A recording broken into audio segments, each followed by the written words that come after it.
Yoni Dores yang melaporkan Lesti ke polisi atas dugaan pelanggaran hak cipta semakin memanas.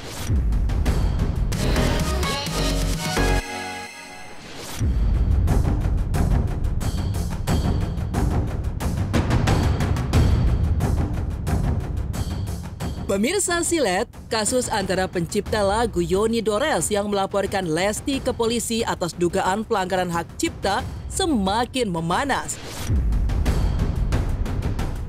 Perdebatan publik pun tak terhindarkan. Media sosial dipenuhi komentar pro dan kontra. Sebagian mendukung langkah Yoni, sementara yang lain mempertanyakan apakah laporan tersebut memiliki tujuan tersembunyi, yakni tudingan akan memeras Lesti. Dan akhirnya, kini beredar pula rumor bahwa lagu-lagu Yoni Dores beresiko diboikot akibat berkonflik dengan Lesti.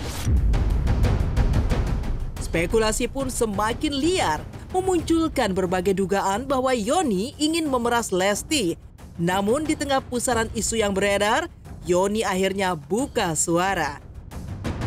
Ia menegaskan bahwa dirinya hanya ingin meminta kejelasan terkait penggunaan karyanya tanpa izin.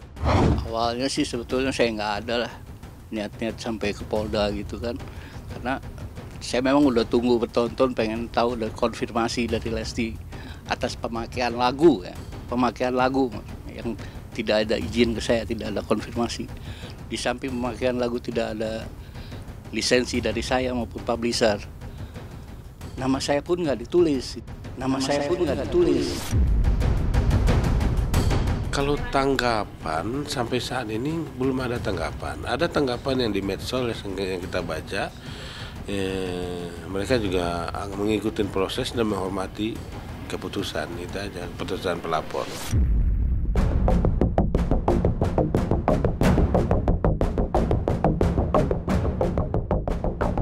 Sebagai pencipta lagu kawakan, Yoni telah menciptakan lebih dari 300 lagu sepanjang karirnya. Namanya mulai dikenal sejak era 1980-an, dan ia telah berkontribusi dalam melahirkan berbagai lagu hits yang dinyanyikan oleh penyanyi-penyanyi besar. Beberapa karyanya bahkan turut membesarkan nama Nike Ardilla dan juga Inul Daratista, dua ikon musik Indonesia yang memiliki pengaruh besar dalam industri hiburan. Karena itulah, Yoni menolak keras tuduhan bahwa dirinya hendak memeras pihak Lesti. Ia pun menunjukkan studio tempatnya bekerja, tempat di mana lagu-lagu yang dinyanyikan oleh Lesti pertama kali tercipta. Ia mengingatkan bahwa sebagai pencipta lagu, dirinya hanya ingin mendapatkan penghargaan yang layak. Ciptakan lagi begini, ya kan? Cuma ngandelin dari royalti sekarang kan. Sekarang nama aja nggak ditulis, gimana royalti kok kemana tuh? Kalau bawain lagu orang, Swan lah penciptanya. Minimal kenal lah. Bukan penjahat kok pencipta, baik-baik kok pencipta. Bukan penjahat kok pencipta, baik-baik kok pencipta. Ini studio kecil buat sendiri, bukan buat di lewat, tapi sudah melahirkan artis-artis juga nih biar kecil begini. Inul juga di sini, Tiko vokalnya. Dulu ngomong, wah cari duit ini, oke saya masih bisa cari duit. Apa meres Lesti apalah gara-gara nggak ada sama sekali pikiran saya, wah haram buat saya.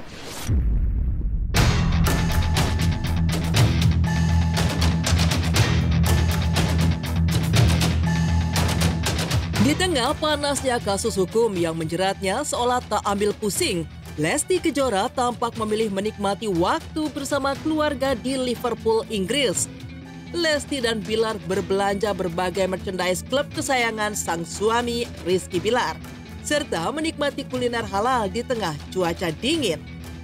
Ini boleh videoin? Asik buat aku tinggal di sini Pak ya. Beda lagi, nggak peduli kakak di mana. Udah masuk aja deh. Oh iya. Ya, tapi ini mahal seragamnya.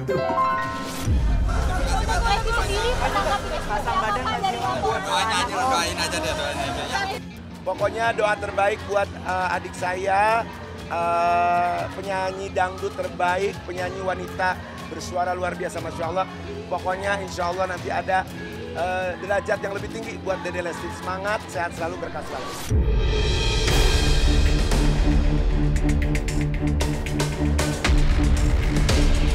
Sementara itu, tak ingin kasus berlarut-larut, selain berdamai, Yoni Dores menyatakan kesiapannya untuk melakukan mediasi di luar jalur hukum.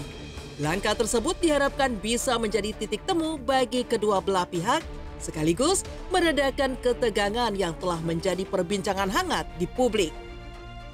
Benarkah Yoni Dores ciut nyali karena takut lagu-lagunya diboykot? Ya kenapa nggak ditanggapin gitu pernyataan saya? Cuma itu aja, kalau ditanggapin nggak mungkin kan. 3 kali saya kesana sampai nunggu di depan.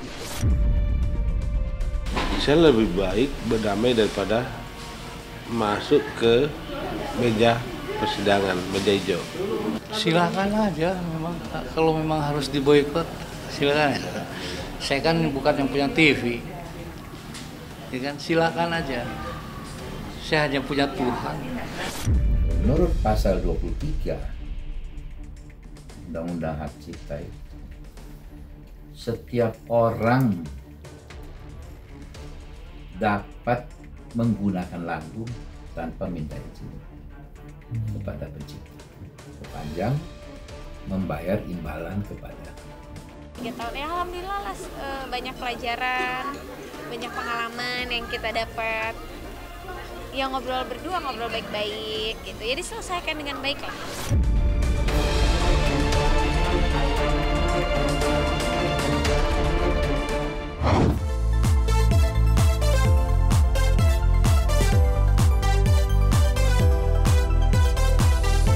Beralih dari makin panas kasus Lesti Kejora dan pencipta lagu Yoni Dores. Berikutnya setelah putusan cerai diketuk palu hakim, kini kehidupan Baim Wong kembali menjadi pusat perhatian. Baim yang kini menduda walau Paula masih mengajukan banding atas putusan cerainya, tengah dijodoh-jodohkan oleh netizen dengan Kimberly Ryder yang sudah lebih dulu berstatus janda. Keduanya bahkan sempat bekerja dalam satu proyek film layar lebar bersama. Rumor pun semakin kuat lantaran Kimberly kepada tim silet belak-belakan mengakui bahwa dirinya sudah dekat dengan anak-anak Baim, Kiano dan Kenzo, bahkan sering menghabiskan waktu bersama mereka dalam sesi playdate. Hal tersebut sontak memicu spekulasi bahwa hubungan mereka bukan sekedar pertemanan biasa.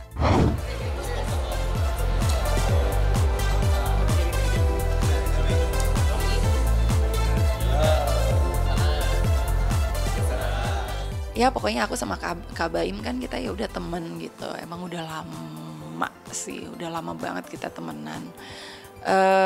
Dan baru bertemu lagi karena project ini kan, project kemarin tuh syuting filmnya dia. Terus akhirnya ketemu sama Kenzo dan Kiano yang emang selalu nempel kan ya sama Kak Baim. Jadi ketemu sama mereka dan ya udah mereka apa ya? Jadi temenan juga sama aku gitu. Jadi temenan juga sama aku gitu. Apalagi Kenzo ya emang demen hangout sama aku aja gitu. Akhirnya lumayan deket dan kadang-kadang jadinya suka diteleponin sama anak ya. Bukan bapaknya, anaknya. Ya, ngobrol aja lucu aja gitu. Aku jadi temenan sama anak kecil tuh lucu aja. Ya udah main bareng mereka. Cuman kedepannya pengen main bareng lagi anak-anak. Pernah juga sih datang ke kantornya Kak Baim, anak-anak kan main bareng aja. Ya, enjoy aja.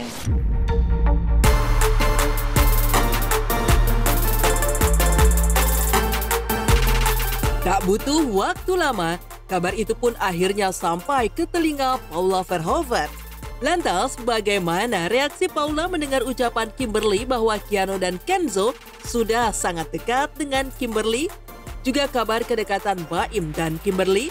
Benarkah Paula lebih memilih tetap fokus pada kehidupannya, baik dalam membangun momen kebersamaan dengan anak-anaknya di Idul Adha nanti, maupun dalam merintis karirnya sebagai desainer?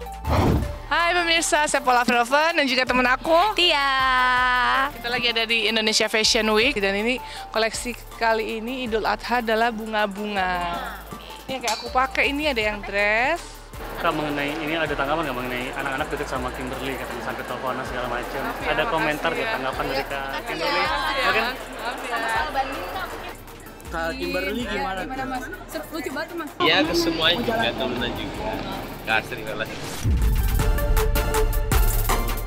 Ya pelan-pelan kan kayak misalnya seperti tahun-tahun sebelumnya kayak kita datang pas penyembelihan sapi. Jadi memang mungkin buat mereka sesuatu hal yang baru, cuman kita selalu di tiap tahun itu ada ya seperti kayak lebaran aja gitu. Mereka sih anak laki-laki ya, jadi kayak berani aja gitu.